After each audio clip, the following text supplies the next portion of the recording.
tabac. Bonjour à tous.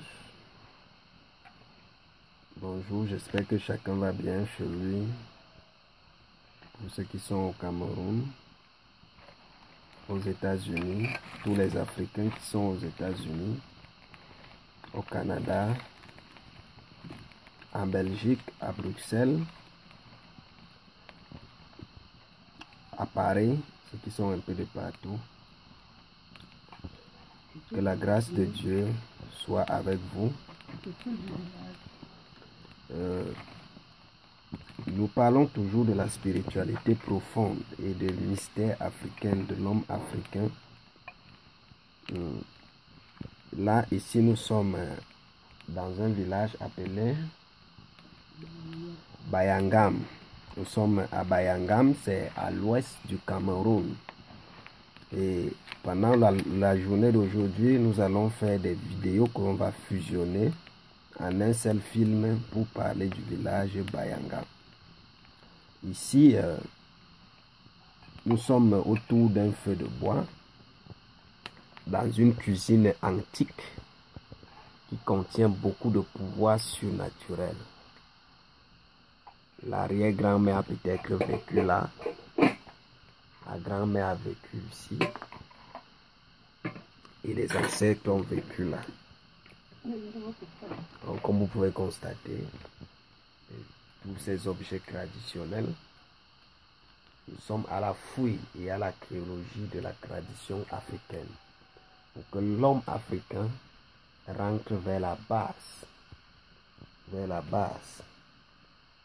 L'homme africain a perdu certainement son pouvoir. Avec la colonisation de l'homme blanc, l'homme africain a perdu son pouvoir. Pour vous, mes frères, qui avez perdu vos pouvoirs, il faut rentrer vers la base. Il faut rentrer en Afrique.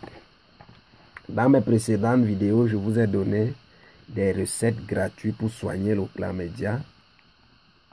Je vous ai donné des recettes gratuites pour soigner le chlamydia. Je vous ai donné des recettes gratuites pour soigner le chlamydia. Aujourd'hui, je vais vous donner une recette très gratuite pour finir avec le panari. Et là, on aura besoin d'un papaye. On aura besoin d'un papaye. Et on va faire ça très pratique ici dans ce village. Là, on va chercher le couteau. On va commencer par me donner le petit couteau. Petit couteau. Oui. Je vais vous donner cette recette. Tu vas m'aider. Tu vas le papaye. Tu vas m'aider. Là, ce que j'ai l'habitude de vous dire, que quand l'homme africain perd son pouvoir, oui, comme je vous disais tantôt,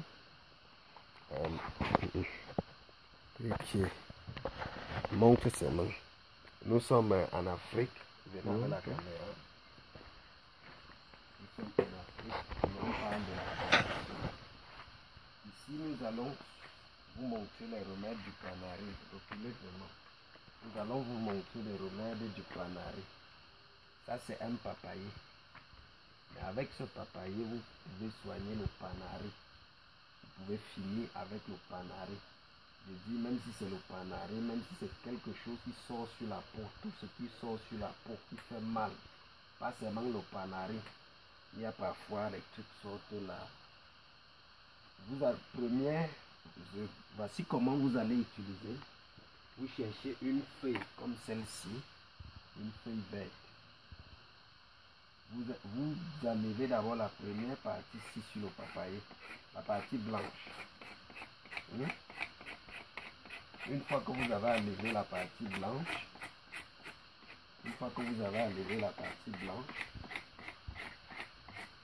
vous allez donc prendre le soin de retirer la partie verte. Vous allez retirer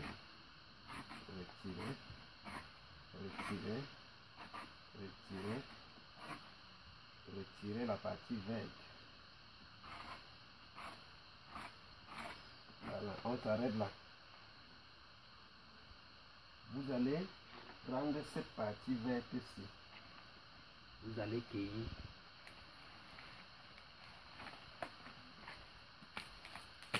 Vous allez cueillir juste une papaye qui n'est pas encore mûre. Vous allez blesser la papaye. Vous blessez la papaye comme ceci, montrez ici. Vous blessez la papaye comme ceci. Voilà. Ça fait couler la sève. Maintenant vous prenez ce composé autour de la papaye. Vous blessez encore. Juste que la sève découle. Une fois que vous avez mélangé le composé, cette partie-ci avec la papaye, vous allez obtenir quelque chose de crémeux comme ceci, qui est crémeux. Vous allez prendre ceci, vous mettez là où c'est sorti. Un mâle, une bosse qui sort dans le corps. Il y a des bosses qui sortent parfois dans le corps. C'est pas seulement le panari. Vous mettez, vous posez sur la bosse. Vous mettez, vous prenez la bande, vous attachez. Le lendemain matin, c'est fini. Je n'ai pas dit 2 jours, j'ai dit le lendemain matin, c'est fini. Si c'était au stade évolué, ça va faire en sorte que tout le puits va s'entasser d'un côté. De telle façon à ce que si vous reposez encore, ça va se percer seul. Donc ça, c'est un remède du panari.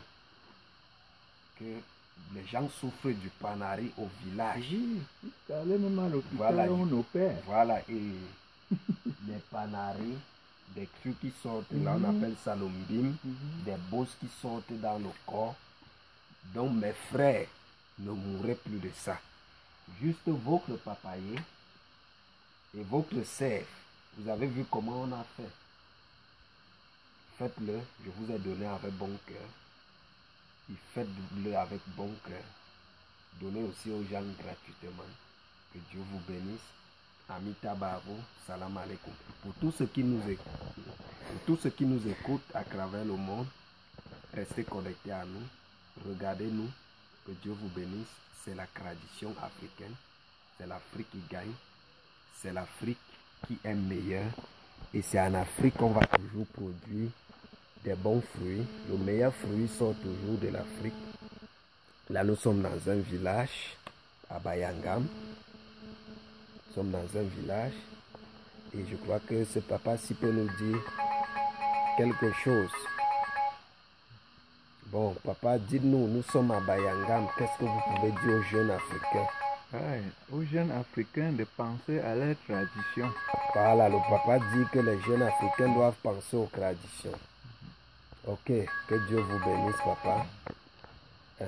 Donc, c'est un peu ça, on vous a donné avec bon cœur. Faites-le. Que Dieu vous bénisse. Amita Babo. Salam alaikum.